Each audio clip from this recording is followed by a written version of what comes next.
내 집 마련에 어떻게 접근을 해야 되는지 알려주시면 좋을 것 같아요. 우선 내 집 마련을 하시려면 1단계 가장 중요한 게 뭐냐면요. 돈이죠. 그래서 자금 계획을 좀 정확하게 세우셔야 되는데요. 여기서 자금 계획은 뭐냐면 내가 모아놓은 돈과 만들 수 있는 돈. 그러니까 모아놓은 돈은 말 그대로 내 통장에 있는 돈, 아니면 내가 가지고 있는 뭐 보증금을 빼면 마련할 수 있는 돈을 얘기하는 거고요. 그다음에 만들 수 있는 돈은 말 그대로 돈은요. 모으는 방법도 있지만 만들 수 있는 방법도 있잖아요. 가장 대표적인 게 대출이겠죠. 그러니까 대출을 받을지 안 받을지, 또 받게 되면 얼마를 받을지, 또 어느 은행에서 받을지, 그다음에 금리는 어느 정도 될지, 이런 것들을 한도와 금리 이런 것들을 좀 종합적으로 세세하게 좀 미리 파악을 해놓으시고 자금 계획을 세우시면 좋겠고요. 그다음에 실거주가 목적이 아니라 투자 목적으로 임대를 놓으실 거면 그 임대 보증금도 자금에 포함이 되겠죠. 그래서 그런 부분들을 다 포함을 해서 합쳐서 일단은 자금 계획을 정확하게 세우셔라. 그게 1단계가 되겠고요. 네. 그리고 2단계는 이제 집 사는 목적을 정확하게 한번 생각해 보셔야 돼요. 그러니까는 내가 이 집을 사는 이유가 실거주 목적인지 아니면 투자 목적인지, 그러니까 임대 목적인지, 그거에 따라서 바라보는 포인트라든가 선택해야 되는 집이 달라질 수가 있거든요. 그러니까 예를 들어서 실거주가 목적이라고 하면 투자성이 물론 좋으면 좋겠지만 투자성보다는 주거의 편안함, 우리 가족의 안락함이 더 우선이 될 수가 있고요. 반대로 투자 목적이라고 하면 주거의 뭐 안락성이라든가 만족도 조금 떨어지더라도 앞으로의 미래 가치라든가 발전 가능성, 호재가 있는 지역을 이제 선택할 수밖에 없기 때문에 일단 집 사는 목적을 투자용이냐 실거주용이냐 이거를 명확하게 하실 필요가 있다고 생각이 됩니다. 그리고 세 번째로는 뭐냐면 이제 자금과 이제 집 사는 목적이 정확하게 구해졌으니까요. 내가 어떤 지역에 집을 사야 되겠다는 게 지거든요. 3단계에서는.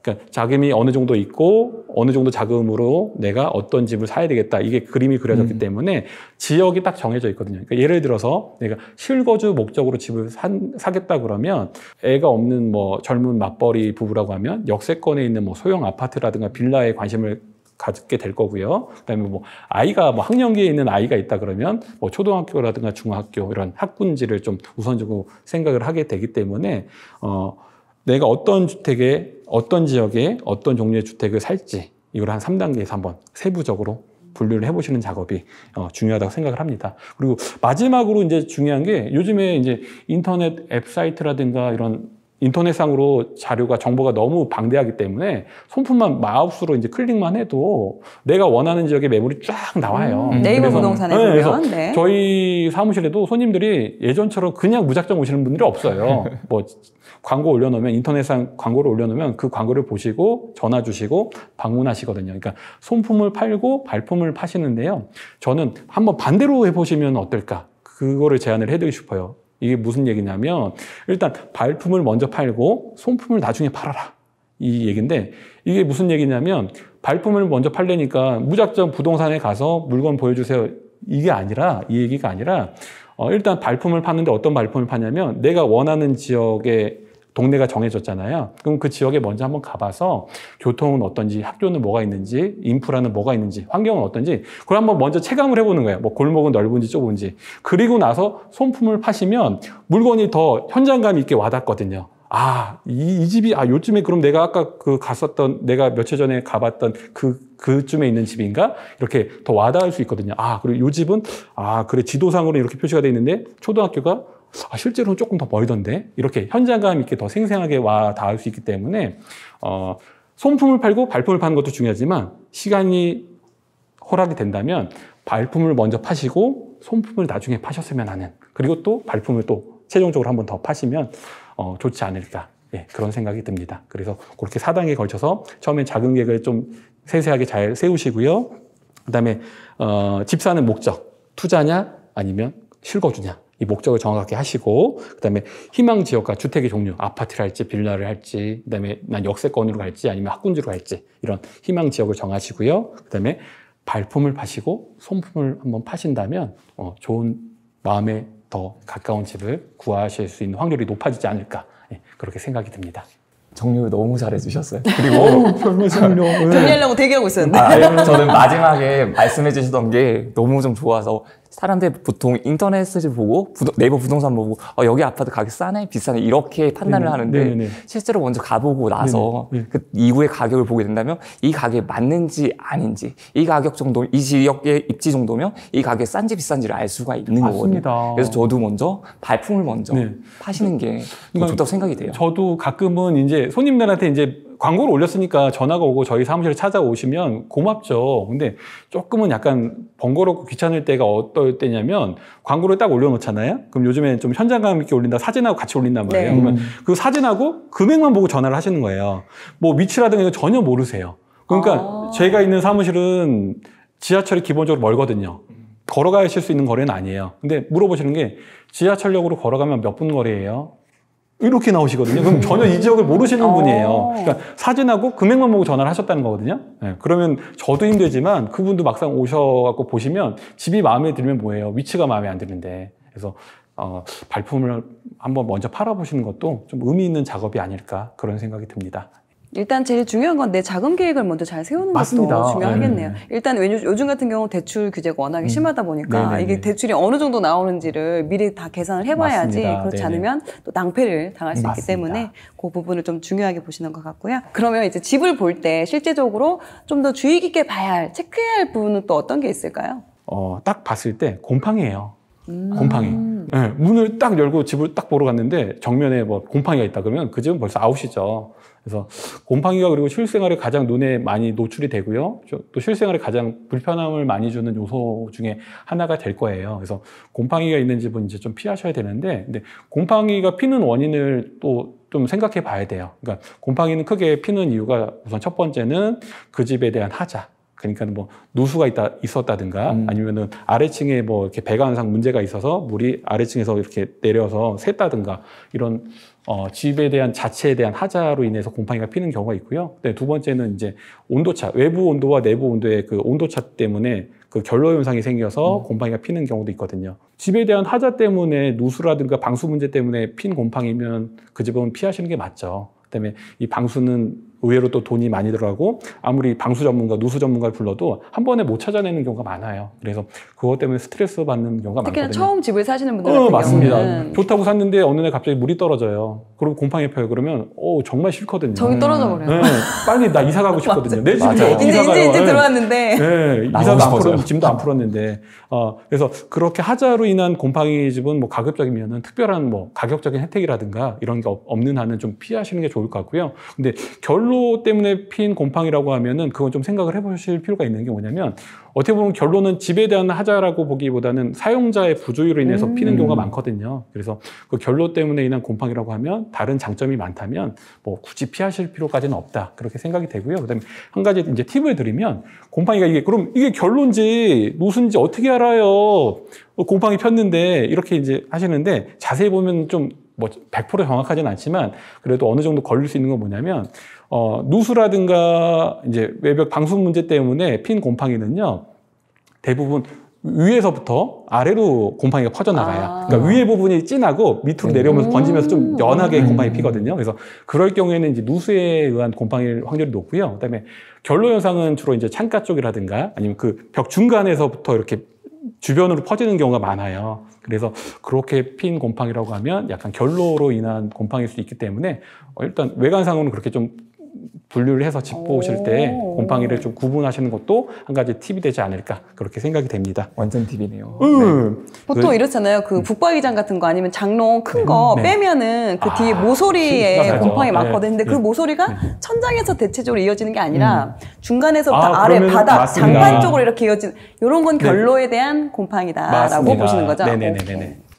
그렇습니다. 네, 두 번째는 뭔가요? 이제 두 번째로는 이제 샤시거든요. 샤시. 그러니까 샤시는 뭐 발코니 샤시가 될 수도 있고 아니면 뭐 방문 내부 샤시? 내부 뭐 창문이나? 문틀 창문이 될 수도 있고요. 근데 이게 가끔 가다가 중개업을 오래 하다 보면은 가끔 뭐 요즘에는 거의 그런 자재를 안 쓰지만 나무로 된 창틀이 있어요. 네. 그걸 딱 보면 손님분들이 당황하시죠. 이 집의 역사가 느껴진다. 야, 근데 그렇게 나무문을 딱 보셨을 때 너무 당황하지 마시고요. 제일 먼저 하셔야 될 게 뭐냐면 자연스럽게 문에 다가서세요. 그래서 한 2, 3회 정도 이렇게 열어보세요. 열었다 닫았다. 그러면 이게 그나마 좀 잘 닫히고 잘 부드럽게, 닫힌다 그러면 네. 네, 부드럽게 내가 큰 힘을 주지 않더라도 잘 열리고 닫힌다 그러면 그나마 괜찮은데 이게 빡빡하게 여는 것도 힘들 뿐더러 닫히는 것도 막 양팔 힘을 해서 해야 되는 거 있거든요. 그거 뭐냐면 문틀이나 문이 이미 틀어졌다는 거예요. 틀어졌다는 얘기는 뭐냐면 그만큼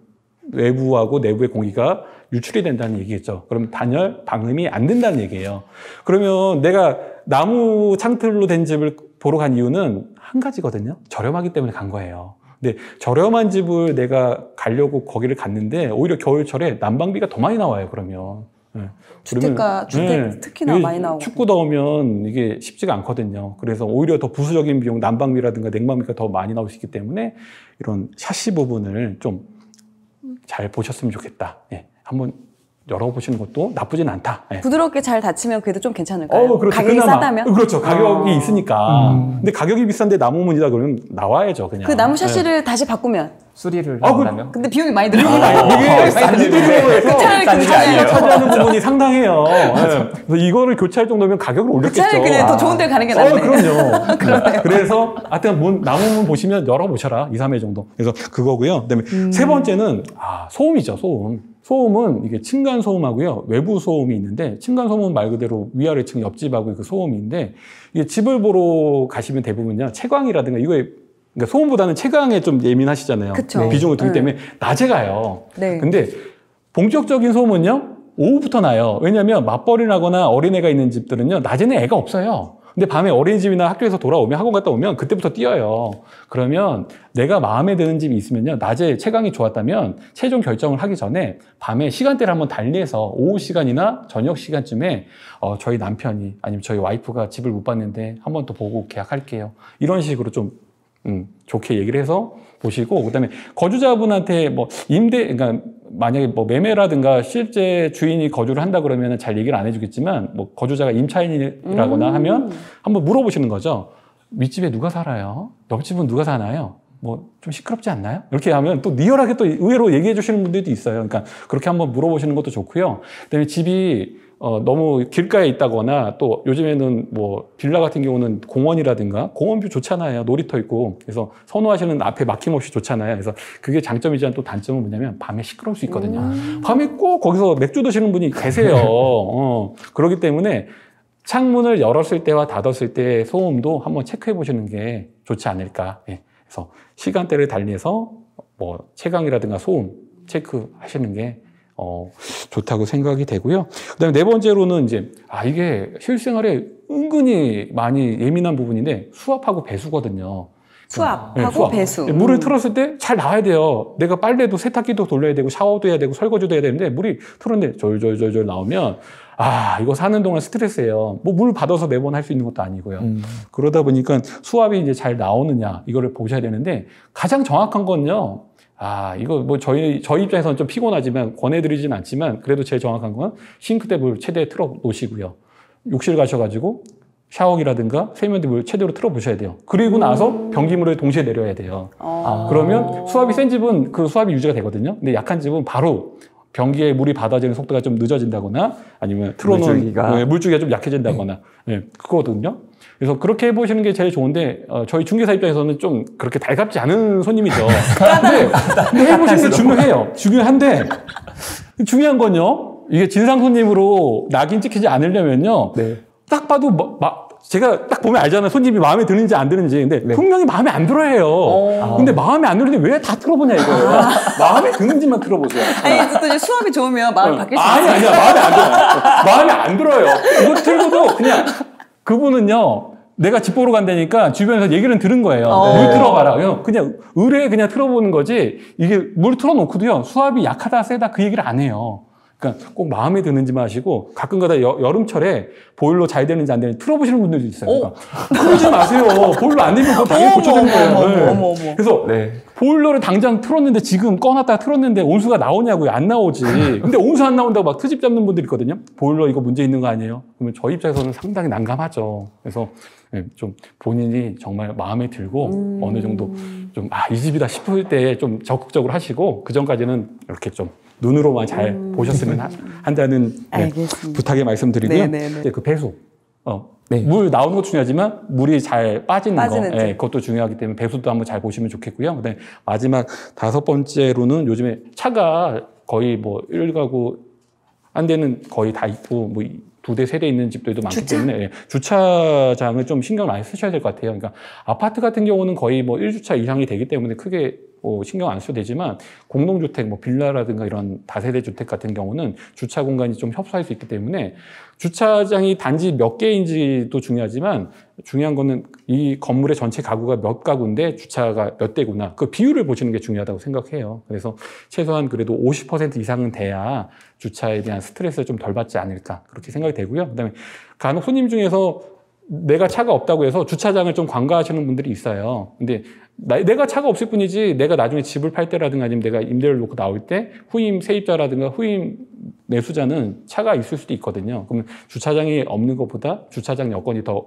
좋은 집이 더 원활하게 더 좋은 가격으로 판매될 수 있거든요. 그래서 내가 차가 있든 없든 간에 주차장도 한번 좀 꼼꼼하게 보셨으면 좋겠다. 그리고 그때는 단순 대수도 중요하지만 가구 수 대비 비율을 좀 보셔라. 네, 그 말씀을 드리고 싶습니다. 그렇다면 지금 총 5가지 말씀해 주셨어요. 곰팡이. 네네, 곰팡이 곰팡이. 주변 잘 봐야 되고, 근데 그게 누수에 의한 곰팡이인지 결로에 의한 곰팡이인지 그 맞습니다. 구분은 이 곰팡이가 천장에서 시작되느냐 이러면은 누수와 연관돼 있고 누수의 중간이나 가능성이죠. 뭐 이런 데서 시작되면은 결로이기 때문에 그거는 좀 관리가 가능하다라고 네네. 보신 것 같고, 두 번째가 나무 샷이냐 맞습니다. 잘 닫히고 여닫냐 이게 잘 안 맞습니다. 된다 그러면 네. 그냥 패스하고 다른 집을 봐라 맞습니다. 라고 보실 것 네. 같고, 세 번째가 소음, 층간 소음, 소음이지만 이게 그러면 이제 오후 시간에 그렇죠. 한번 가서 그 시간 본격적으로 그걸 들어보는 거주자들이 이제 왔다 갔다 활동하는 네네네. 시간에 보시는 게 좋고, 그리고 이제 수압과 배수 네네. 확인해 보시고 마지막으로 주차 맞습니다. 확인하면은 이 5가지만 좀 잘 유의 있게 보면은 네, 어느 좋은 정도 집을 선택할 수 걸러진다. 있다. 네네네.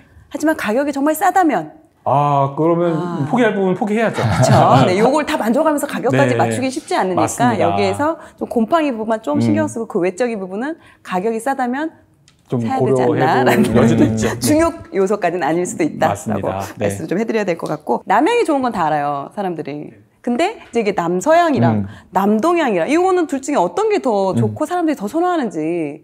이게 난감한 게 제일 많이 듣는 질문 중에 하나예요. 그러니까 예전에 집이 판상형으로 아파트가 지어질 때는 이런 걱정이 없었거든요. 남향 아니면 동향이었어요. 근데 요즘에 타워형으로 지어지기 때문에 남동향과 남서향이 이렇게 생길 수밖에 없거든요. 그러면 이게 남향은 남향인데 서쪽이냐 동쪽이냐에 따라서 뭐가 차이가 있지? 물어보시니까 저도 생각을 하게 됐거든요. 그래서 물어보시는 분들이 많은데 그건 이제 본인의 생활 패턴이라든가 라이프 스타일에 따라서 정하시는 게 좋을 것 같아요. 왜냐하면 남동향은 기본적으로 동향이잖아요. 그러니까 동향의 특성은 뭐냐면 아침에 해가 일찍 떠서 오전에 이제 오후에 일찍 해가 지거든요. 그래서 아침형 스타일. 그러니까 아침형 인간한테는 맞습니다. 남동향이 맞고 저녁형 인간한테는 남서향이 밤에 맞다. 일하시고 낮에 일하시는 분들은 남동향은 쥐약이 될 수 있죠. 그러니까 그렇게 피하셔야 되고, 반대로 서양은 해가 이제 오전 좀 늦게 떠서 오후까지 쫙 들거든요. 그러니까 요게 문제가 장점은 뭐냐면요. 오후 늦게까지 해가 쫙 들어오기 때문에 겨울에는 따뜻해요. 남향보다 오히려. 정남향보다 남서향이 오히려 더 오후 시간대에 따뜻할 수 있는데 반대로 말하면요. 여름엔 더워요. 네, 그러니까 나는 추위를 잘 탄다. 그럼 남서향이 좋죠. 근데 더위를 잘 탄다. 그럼 남서향 가시면 좀 힘들겠죠. 에어컨 계속 돌리셔야죠. 그 다음에 아까도 말씀드렸듯이 밤에 일하고 낮에 주무시는 분이라면 남서향이 좀 나을 수도 있다. 그래서 이게 남동향이냐 남서향이냐 이게 뭐가 좋다 뭐가 나쁘다는 건 없어요. 그럼 가격 차이도 별 차이가 없겠네요. 남향 아니면 남동, 남서는 비슷하겠네요. 동일하다고 이 보셔야죠. 둘은? 네네네, 맞습니다. 그래서 가격적인 면에서 차이가 난다 그러면은 가격을 가시는 게 맞고요. 가격이 동일하다 그러면 본인이 그냥 성향에 맞춰서. 성향, 가족들의 성향이 어떤지, 생활 패턴이 어떤지에 따라서 선택하셔도 뭘 선택하셔도 크게 차이가 확연하게 나지는 않을 것 같습니다. 네. 예를 들어서 남향 가격이 있으면 남서향이나 남동향 가격이 있을 거잖아요. 그럼 그 가격 차이가 어느 정도가 되면 사람들이 봤을 때 이 정도면 그래도 가격이 적당하다 이런 걸 좀 확인할 수가 있을까요? 이게 향도요. 요즘에는 노열동 노열층 개념하고 비슷한 것 같아요. 그래서 보통 한 5에서 한 10% 정도 매매가 기준으로 하면 전세가는 차이가 없더라고요. 그게. 약간 있거나 하는데 큰 차이는 없고요. 매매가에서는 한 5에서 한 10% 정도면 고민을 하시더라고요. 그러니까 특히나 이제 10%에 가까우면 5% 정도면 무리를 해서라도 남향집이 좋다는 걸 알기 때문에 남향집이야 집은 그런 인식이 강하기 때문에 가시려고 하는데 이게 한 10%에 가까워지면 금액적인 부분도 분명히 현찰로 내도 사시는 분들 드물기 때문에 대출 금액을 더 받아야 된다는 부담감도 커지고 하기 때문에 예, 그때는 남동향이나 남서향으로 좀 차선책을 하시는 것 같아요. 방금 말씀하신 로얄동 로얄층에 대해서 또 말씀해 주셨는데 어떻게든 로얄동은 거기서 가장 선호하는 동일 테고 앞이 탁 트인 그리고 로얄층은 뭐 중간층 이상 되는 데가 로얄층일 것 같은데 근데 요걸 선택하는 거에 있어서 실거주인 경우와 또 투자로 접근할 때 또 바라보는 게 좀 다를 것 같아요. 내가 실거주할 거라면요 무조건 특로얄.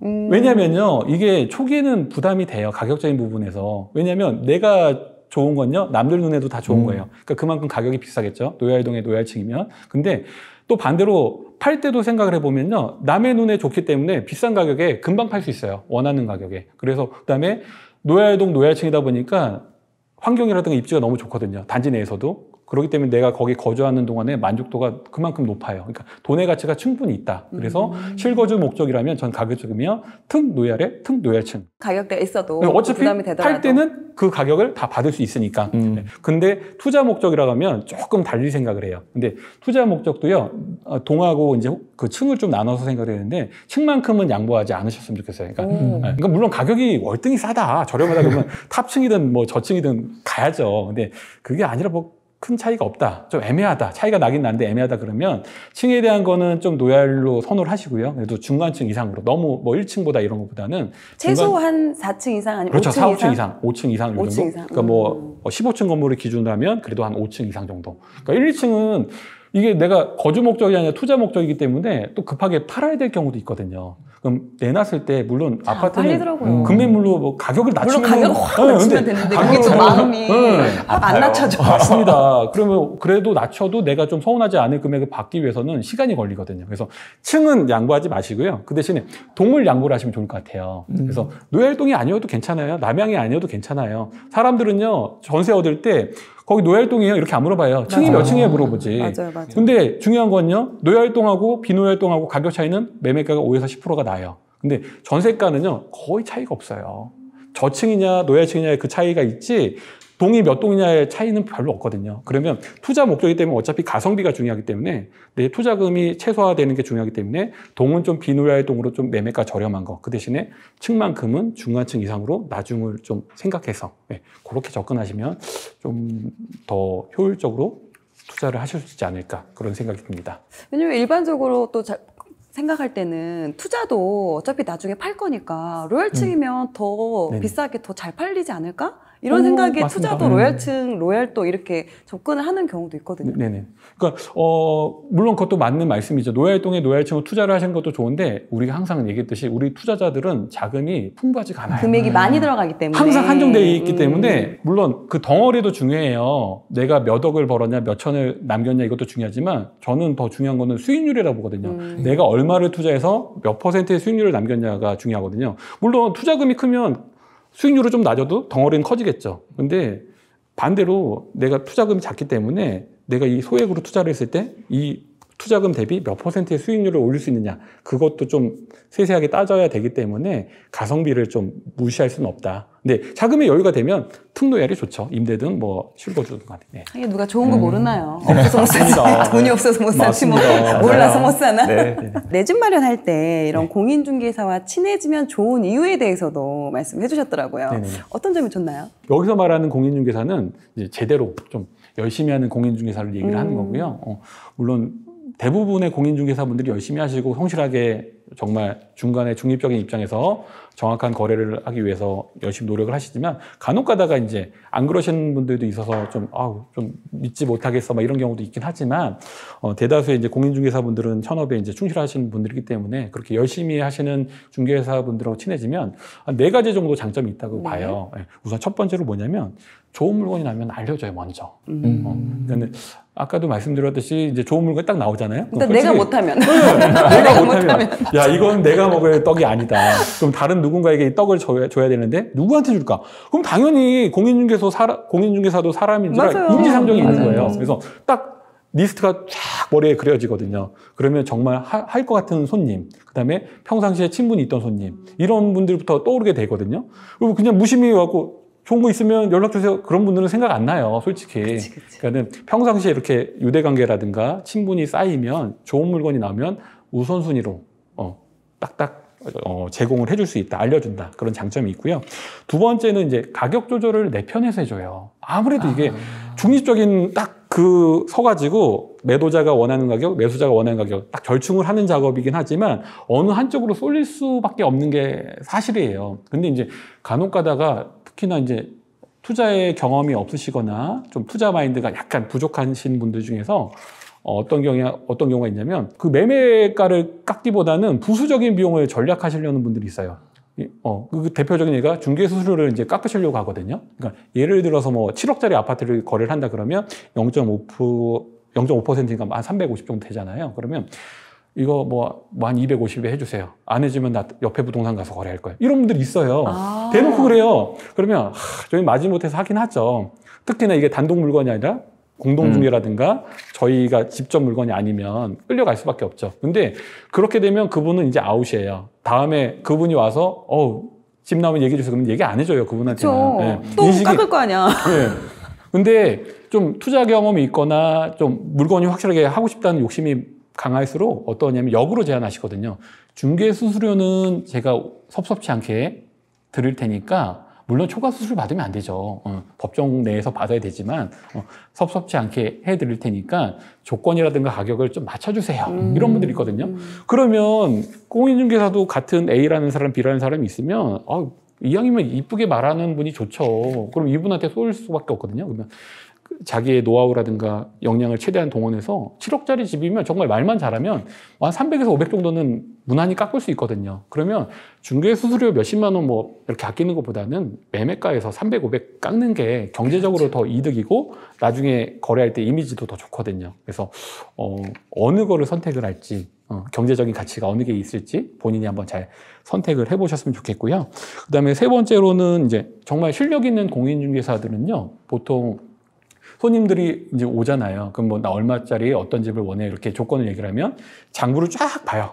보면서 있으면 이제 그 집만 이제 그 집을 중점으로 이제 소개를 해주는데 없으면 이제 없으면 전화번호 주세요, 연락드릴게요 이러고 말거든요. 근데 정말 실력이 있는 중개사면 그다음에 손님이 정말 할 의지가 있어 보이면 만들어요. 없는 물건을 만들어요. 연락처 다 뒤져서 장부 뒤져가지고 장부를 뒤져서 막 찾아내는 것도 있고요. 그다음에 없는 물건을 만드는 게 뭐냐면 평상시에 그 주변의 집주인들이나 아니면 고객들이 했던 얘기를 생각을 해요. 그래서 요즘 어때? 한번 팔아볼 생각이 있는데? 이러는 분들을 딱 떠올리는 거죠. 전화 바로 하죠. 사모님, 요즘 손님 없는 거 아시죠? 때가 왔습니다. 파시죠. 그래서 만든다거나 아니면 매매를 찾는 손님이 왔어요. 근데 적당한 매매 물건이 없어요. 근데 전세로 나온 물건이 있어요. 그러면 전화해요. 사모님, 요즘 전세 그냥 그렇잖아요. 임대차 3법 때문에 힘들잖아요. 매매하시고 갈아타세요. 그래서 매매로 돌린다거나. 그러니까 또 그러면서 그분의 또 갈아타는 지역을 또 알아봐 주시고 그 그렇죠, 단지를 그렇죠. 또 이렇게 연결시켜 주시고 그렇게 맞습니다. 하시는 경우도 있더라고요. 그러니까 하나의 중개로 두 개의 중개를 만들 수 있는 거죠. 그래서 그렇게 없는 물건을 이제 만들어주는 분이 이제 있다. 그래서 그런 분들을 잘 선별하시는 것도 좋다, 중요하다. 그렇게 되고요. 네 번째로는 약간 이제 중복된 얘기일 수도 있는데, 정보를 이제 좋은 정보를 제공해 줄 수 있죠. 왜냐하면 그 공인중개사가 물론 지역적인 한계 특성이 있기 때문에 전국의 모든 뭐 가격이라든가 뭐 정보를 다 알지는 못하지만 최소한 자기 사무실이 위치한 주변의 지역은 시세라든가 정보는 일반 분들보다는 정확하게 알고 계시거든요. 그다음에 최근에 거래된 금액 이런 거는 뭐 시시때때로 바로바로 즉각 알기 때문에 그런 정확한 자료라든가 정보를 이제 제공을 받을 수 있기 때문에 본인이 이제 정말 관심이 있고 하는 지역이 있다면 그 지역의 부동산에 공인중개사 한두 명 정도만 친분을 유지한다 해도 다른 분들보다는 정보력 면에서는 한 발이라도 앞서가지 않을까 하는 그런 말씀을 드리고 싶습니다. 네. 공인중개사분들과 이제 친분을 만들어 놓으면 정말 좋은데 보통 사람들은 어려워하죠. 네, 부동산에 들어가는 것조차도 어려워하거든요. 그럼 그런 분들한테 좀 부동산 사장님들이랑 친해질 수 있는 방법, 그런 팁이 있으면 어떤 게 있을까요? 일단은 이게 가끔가다 그래요. 저희도 이제 딱 오면 점쟁이가 돼요. 그러니까 점쟁이가 뭐냐면 손님이 딱 오잖아요. 그러면 이 손님이 할지 안 할지, 뭐하러 오는지가 파악이 돼요. 그러니까 예를 들어서 저도 경매를 해봤잖아요. 그럼 경매를 할 때 부동산에 가서 시세 파악을 해야 되잖아요. 그럼 고민이 돼요. 어떤 고민이 되냐면 툭 터놓고 경매 때문에 왔어요, 이렇게 얘기를 할까? 아니면 아닌 것처럼, 내 손님인 것처럼 요즘 여기 집 나온 거 있어요? 뭐 시세가 어떻게 돼요? 이렇게 물어볼까 하는데 알거든요. 그러니까 솔직하게 접근을 하면 물론 뭐 아니면 도겠지만 솔직한 손님을 좋아하거든요. 그러니까는 본인이 뭘 원하는지 왜 왔는지를 명확하게 얘기를 하면 보다 원하는 정보, 그다음에 친분을 더 빨리 쌓을 수가 있고요. 그다음에 그러니까 일단은 오픈해라. 자기가 왜 왔는지 정확하게. 그리고 두 번째는 뭐냐면 약간의 눈치는 필요해요. 그러니까 뭐냐면 부동산하고 친해지면 좋다고 하니까 아침부터 오셔가지고요 계속 앉아 계세요. 와, 물론 손님이니까 좋죠. 근데 저희도 기본적인 일을 해야 되잖아요. 광고도 올려야 되고 현장 답사도 가야 되고 다른 손님 오면 응대도 해야 되고. 근데 다른 손님이 와도요 그냥 앉아 계세요. 막 그러면서 막 쓸데없이 막 물어보세요. 그러면 저희가 일이 안 되잖아요. 근데 눈치 있는 분들은 이거 치고 빠질 때 딱딱 아시거든요. 딱 와갖고 오늘은 얼굴 도장만 찍어야 되겠다 해서 나 갈게 그러고 가시는 분들도 있고요.